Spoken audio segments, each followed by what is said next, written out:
Ladies and gentlemen, we're finally doing the highly requested complete dunk meter tutorial breakdown. In this video, we'll be going over everything from dunk meter controls to dunk meter logic, what affects the green window size, how to badges, attributes, angles, everything you need to know about how to use the dunk meter, one of the most underused and underappreciated, but one of the most effective things on NBA 2K24. So make sure y'all drop a like on the video. Without further ado, let's get into the complete dunk meter tutorial breakdown. The holiday season is just around the corner, and if you're looking for some extra cash, you're going to want to check out the sponsor of today's video, Prize Picks. Prize Picks is an app where you can win up to 100 times your money just by using your sports knowledge. Yes, you heard that right. 100 times your money. And it's simple. First, you got to select your sport. Next, select the category within that sport. And lastly, select your players. You got to decide if those players are going to go more or less than the predictions in those categories. The more picks you get right, the more money you make. Prize Picks is available in over 30 states, and if you use my link in the description to sign up for Prize Picks today, they will match your first deposit up to $100. Age restrictions apply. Please play responsibly. Thank you to Prize Picks for sponsoring this video. First, dunk meter controls, very simple. You're gonna flick up on the right stick, then hold down on the right stick and release the right stick once that meter gets into the green window. Now you could do the opposite. You could flick down and hold up, but I flick up, hold down. To me, it's the easiest way to do it and the most consistent way to do the dunk meter. Now the much more complicated dunk meter logic. Once you figure this out and master it, you will understand why some people are just so dominant with the dunk meter. Because once you understand the angles that it works at, you can basically contact dunk every single time. So first of all, let's start with layup meters. Layup meters and dunk meters are completely different, but the mistake people make is they think the dunk meter works like a layup meter. So with a layup meter, all throughout the time of the layup animation, the green window will change, right? You could go up wide open and it's a huge green window, but then somebody rotates down late and jumps and presses Y, and they're there to contest the layup, and then the green window shrinks, and maybe you can acrobat it, and now the green window expands, and that green window is constantly fluctuating as the layup animation plays out.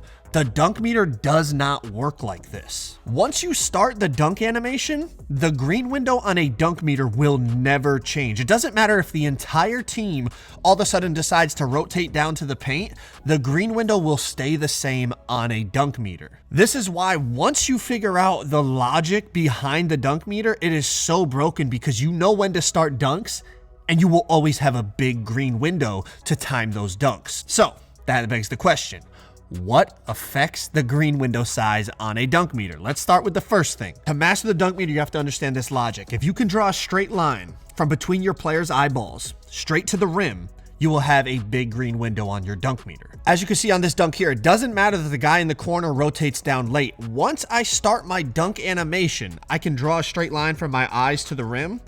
I will have a big green window. He comes down, he just gets sucked into the contact dunk. He's hopeless. Now, what's important to understand is when you start your dunk meter, if a defender is in the line of sight between you and the rim, you are going to get a small dunk meter. It does not matter what that defender's attributes are like. It doesn't matter if he jumps out of position like this. It doesn't matter if he even has his controller in his hands.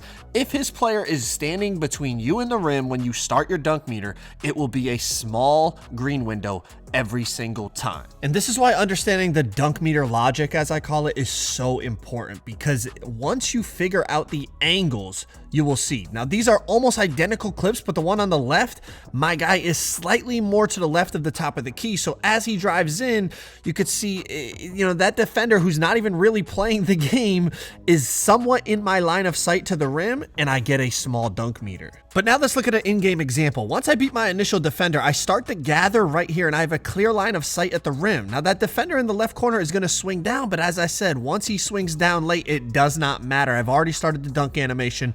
I'm going to get a big green window, and I'm going to put him into a contact dunk. So now let's talk about on-ball defenders. Once you get the on-ball defender on your hip and you start to really understand, like I said, that line of sight at the rim, even if he's making body contact with your hip, if you can draw a straight line from your eyeballs to the rim, you're going to put him into a contact dunk animation and you're going to have a big green window. That's what makes this so hard to defend, because the defender has to stay directly between you and the hoop. Even if he plays decent defense and he's kind of riding your hip, it does not matter. Once you have that clear line of sight to the hoop, you can put him into a contact dunk every single time. Now, this can get tricky though. Here's another clip. He's on my hip, but he is more in front of me this time than the last clip, right? So if you draw a line from my eyes to the rim, he's in between still. Even though it's similar to the last clip, it's very, very close in terms of when you're going to get a big meter, when you're going to get a small meter. So the last clip, we got a big meter, but check this out. Just because he's slightly in front of me, I get a small meter on this one. I am able to time it.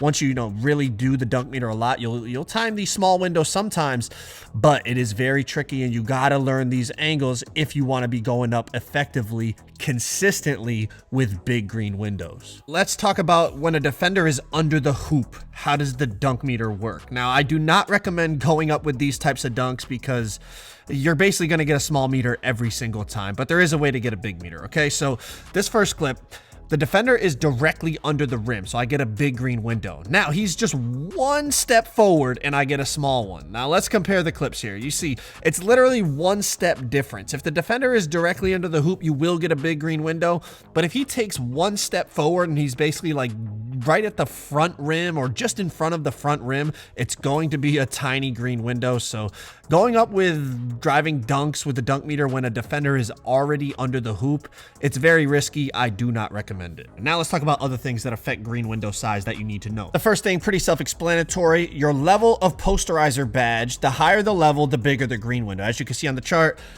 each level of posterizer badge, as you go up, you will have a bigger green window. This also directly correlates to your driving dunk rating. The higher driving dunk rating you have, the bigger the green window will be on your dunk meter.